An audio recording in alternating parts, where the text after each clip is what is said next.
প্রিয় দেশবাসী, আসসালামু আলাইকুম।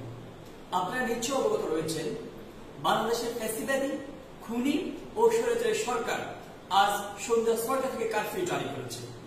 জনগণের জানমালের নিরাপত্তার চিন্তা বাদ দিয়ে নিজেদের দলীয় কার্যালয় ও অবৈধ সরকারকে টিকিয়ে রাখতে এই কারফিউ জারি করা হয়েছে।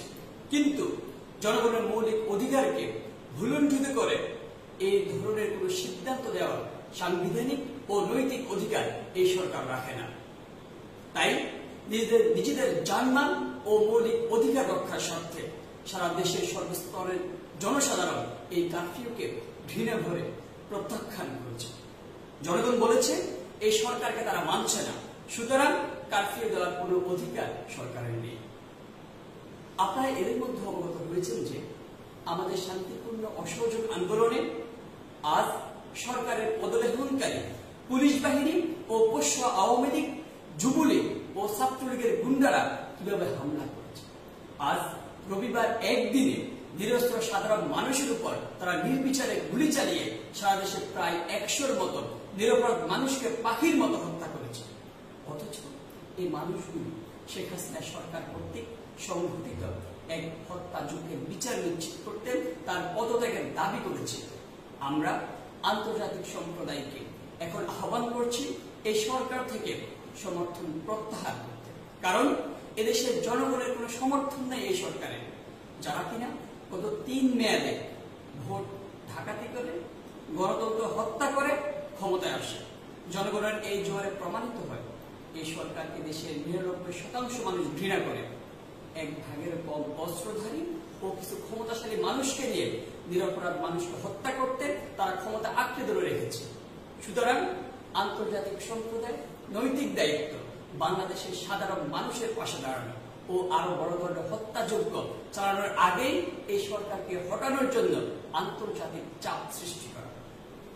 আমরা জাতিসংঘ সহ বিশ্বের প্রথম সারির দেশগুলি ও সারা বিশ্বকে আমাদের অসহযোগ আন্দোলনকে অবিলম্বে সমর্থন প্রদানের আহ্বান জানাই।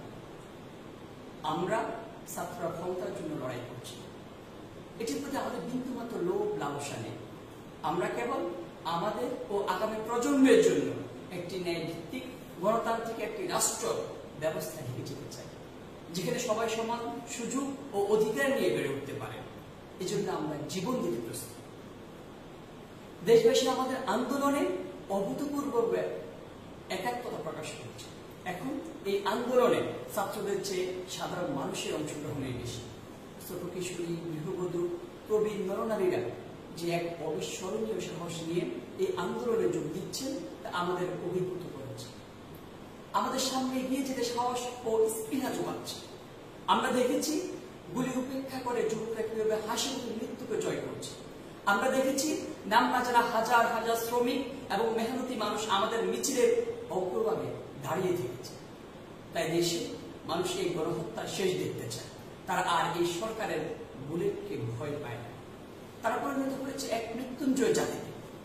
খুনি সরকার জনগণকে যত হত্যা করছে তত দেশের মানুষের মধ্যে ক্ষোভ ও দ্রোহ ভারতের মতো সঞ্চারিত হচ্ছে। তাই আমরা এই সরকারকে আহ্বান জানাই, দেশের জনগণকে আর হত্যা না করে আপনি পদত্যাগ করুন।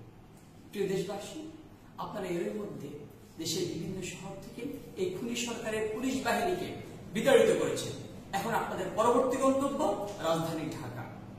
আগামীকাল ভোরে কিংবা আজ রাত থেকে দেশবাসী ঢাকার অভিমুখে মার্চ করবে। দেশের লাখ লাখ জনসাধারণের প্রতিবাদে ঢাকাকে মুখর করে তুলব আমরা। আগামীকাল ৫ আগস্ট সোমবারে আমরা লং মার্চ টু ঢাকা কর্মসূচি পালন করব। যদি এরপরেও শেখ হাসিনা সরকার আমাদের উপর হত্যাযজ্ঞ চালাতে থাকে, তাহলে আমরা আমাদের ন্যায্য দাবি আদায় করতে শান্তিপূর্ণভাবে গণভবন অভিমুখে পদযাত্রা করে সরকারের পতন ঘটাতে বাধ্য হব। ধন্যবাদ।